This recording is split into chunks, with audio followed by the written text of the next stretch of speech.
അയ്യോ, വീഡിയോയിൽ കാണുന്ന സാധനം നമ്മുടെ കയ്യിൽ ഇല്ലല്ലോ, അതുകൊണ്ട് ഈ ക്രാഫ്റ്റ് ചെയ്യണ്ട. ഈ ഒരു ഫീലിംഗ് എൻ്റെ വീഡിയോ കാണുമ്പോൾ തോന്നാൻ വളരെ ചാൻസ് കുറവാണ്. കാരണം എല്ലാവരുടെയും കയ്യിലുള്ള സാധനങ്ങൾ വെച്ചിട്ട് ക്രാഫ്റ്റ് ചെയ്യാനാണ് ഞാൻ നോക്കാറുള്ളത്.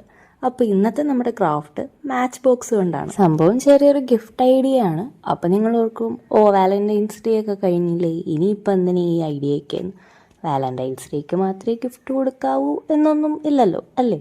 മാച്ച് ബോക്സ് എടുക്കുക, എന്നിട്ട് അതിനകത്തെ ബോക്സ് മാത്രം എടുക്കുക. നമുക്ക് പുറത്തെ ഭാഗം വേണ്ട. ഇനി അകത്തെ ഭാഗം എടുത്തിട്ട് നല്ലപോലെ അത് വെള്ള പേപ്പറിൽ പൊതിഞ്ഞെടുക്കുക. ഇനി നമുക്ക് ഈ മാച്ച് ബോക്സിനകത്തൊരു ഡ്രോയിങ് വെക്കണം. അതിന് വേണ്ടിയിട്ട് സിമ്പിളായിട്ടുള്ള ഒരു ഡ്രോയിങ് സെലക്ട് ചെയ്യുക.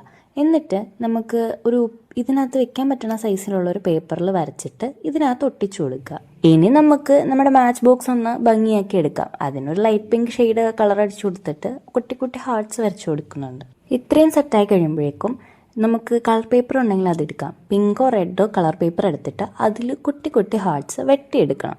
എന്നിട്ട് വെട്ടിയെടുത്ത ഹാർട്ട്സ് നമുക്ക് ഈ മാച്ച് ബോക്സിനകത്തേക്ക് ഇട്ട് കൊടുക്കാം. ഇനി എന്താ, നമ്മുടെ മാച്ച് ബോക്സ് ഒന്ന് അടച്ചെടുക്കണം. അതിന് വേണ്ടിയിട്ട് ഞാൻ ഇവിടെ ഇതുപോലൊരു ട്രാൻസ്പെറൻറ്റ് ഷീറ്റ് എടുത്തിട്ട് ഈ മാച്ച് ബോക്സിൻ്റെ പുറഭാഗത്തേക്ക് ഒട്ടിച്ചു കൊടുക്കുകയാണ്.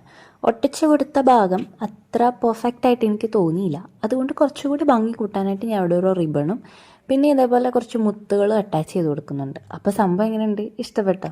ക്യൂട്ടായിട്ടില്ലേ? നമ്മൾ ഈ ബോക്സ് അങ്ങോട്ടും ഇങ്ങോട്ടും ഒക്കെ തിരിക്കുമ്പോഴേക്കും ഇതിനകത്തുള്ള ഹാർട്ട്സ് ഇങ്ങനെ അനങ്ങും. അപ്പം നല്ല ഭംഗിയില്ലേ കാണാൻ? ഒരു കുട്ടി ക്യൂട്ട് സാധനം അല്ലേ? നമുക്ക് വേണമെങ്കിൽ ഇതൊരു കീ ചെയിനായിട്ടും ആക്കിയെടുക്കാം. അപ്പോൾ ഇഷ്ടപ്പെട്ട ലൈക്ക് ചെയ്യാൻ മറക്കല്ലേ. ബൈ.